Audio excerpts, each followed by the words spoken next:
Okay, so this is a completely disassembled W541. Well, except maybe for the display panel. So, today we're going to be, installing Coreboot and, repasting it. So, you're going to need 3 screwdriver bits and some thermal paste, maybe some electrical tape and isopropyl, and lots of thermal pads. Also, the size most likely you need is 1mm. I used 1mm and 1.5 because I ran out. So, either way though, this is the final product. It's a Coreboot with a cBIOS and GRUB payload. Okay, so essentially, I did update the BIOS before disassembling it, but what we're going to be talking about now are the ridiculous amount of thermal pads. Pretty much all the VRAM chips require them. And on the back, there's also a bunch of VRAM chips, so 8 in total, and there's quite a bit more just located throughout the system. So, for now though, let's focus on those, flash chips. So, I got my flash programmer out, only had a SWIC 20, but I made it work even though they are 8-pin chips. So, next thing is just to assemble some sort of testing unit, because I don't exactly know if the ROM's gonna work. So I just made essentially the most minimal usable system where it wasn't completely headless. Behold, it is a Wise keyboard, and there's the T60 next to it that's actually compiling the ROMs. But this setup did actually work, so it even has a little button to turn it on. And eventually, I went and I taped that button. But for now, for first start, I was rather impressed. cBIOS just started right up. So moving on though, it's great that we see both the GPU and the CPU in Linux, so that's a plus. And Coreboot ends up running both cards at the same time when the NVIDIA card's enabled. So here is the Intel-only benchmark and the NVIDIA proprietary driver benchmark. So the NVIDIA card does have a decent improvement over the Intel integrated graphics, although at this point I imagine both cards are a little slow. If you want to save power, fortunately though, a VRAM tool can be used to enable or disable the card. But let's move on to some Coreboot config specifics. For the configuration, it is very similar to the T440p. For example, both require a MRC file.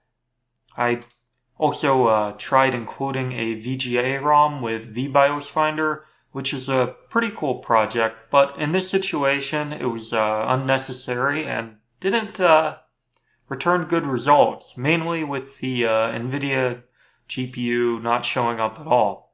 So, moving on, from cBIOS, I did test Tiano Core, but the payload didn't work completely. But I think that is a normal thing for that Coreboot revision in Haswell. The main issue was the BIOS couldn't remember any settings after a reboot. Although this might be configuration or revision related. Okay, so now that I've gone through the common payloads, let's go to something interesting. cBIOS plus GRUB. It's now an option from the Coreboot menu, so it's quite easy to set up. I used a modified version of my GRUB CFG from my old X220 builds and added an image with a CBFS tool. Unfortunately, it has been a long time though, so I made the mistake of not adding a font file and ended up with question mark blocks. Fortunately though, I found some good documentation for decreasing the size of PF2, although it is an old Internet Archive link I'll list in the description. Okay, so now that I have a Coreboot build I like, and I don't have to worry about immediately bricking it, let's reassemble the laptop. Keep in mind, most of this footage is from about 2 or 3 months back, So I think I'm just going to do a quick review. I have a bit of mixed feelings when it comes to this assembly, but I think it's mainly due to the dedicated graphics card and the keyboard. Also, it's great that I don't have to do a touchpad mod that is pretty much required on the T440p. Also, there isn't much of a need to hunt for a semi-decent LCD panel. I don't know if it's more challenging than the W530 in terms of repair, but the W541 has a lot of small screws you can easily miss, and again, so many thermal pads. So I'll just keep the footage rolling. Also, be very careful about the wiring management because the monobody cover / touchpad slides on pretty much flat as well as the keyboard. Compared to other laptop brands, this isn't bad, but compared to older ThinkPads, it is a little bit on the rough side. I should probably describe the keyboard, and I'll make it brief. Keep in mind, I'm just discussing the replacement process. You have to move a piece of plastic forward with a spudger and search for the screws in between the keys. And finally, well, there's the ribbon cable redesign, and it is a little bit annoying. I also had a small issue with alignment, so I ended up checking before I screwed everything in. And that's just with the ribbon cable. Some of the keys weren't working the first time I did it. Also, some of the information out there for Corebooting the W541 is a bit dated. With my build, I haven't found any issues so far. So the headphone jack, USB M.2, and even the additional hard disk caddy works fine. But I was unfortunately unable to test the mini DisplayPort or the dock, but I have heard the basic dock should work. On a positive note, VGA output works okay. Also, the 135 watt and 180 watt power supplies are required for the system to charge the battery, but it isn't due to power consumption. There are some ThinkPad forum mods that will allow the essentially lower wattage and even maybe the older barrel jack power supplies to work fine just by changing a resistor. This isn't a new addition to this model. It's kind of always been a thing with the W series, at least with the W520 and 530, I believe. So those are my main complaints, but what's great is that it is quite easy to upgrade and already comes with good hardware specifications, at least for the price. I paid about $180 for my system sometime last year.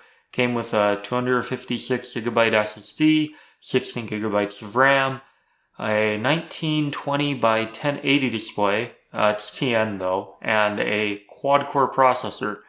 I imagine it could have been bought cheaper, but I purchased it in a hurry, so I'm not entirely sure I got the best deal. Also, the DGPU does have an increase in performance when using the NVIDIA drivers and runs fine in Linux after enabling it with the NVRAM tool. And in terms of, durability, it's lasted 9 months in a backpack, and the only issues I had with it were essentially just video rendering due to the older thermal paste, which hasn't been an issue since I rebuilt this a few months ago.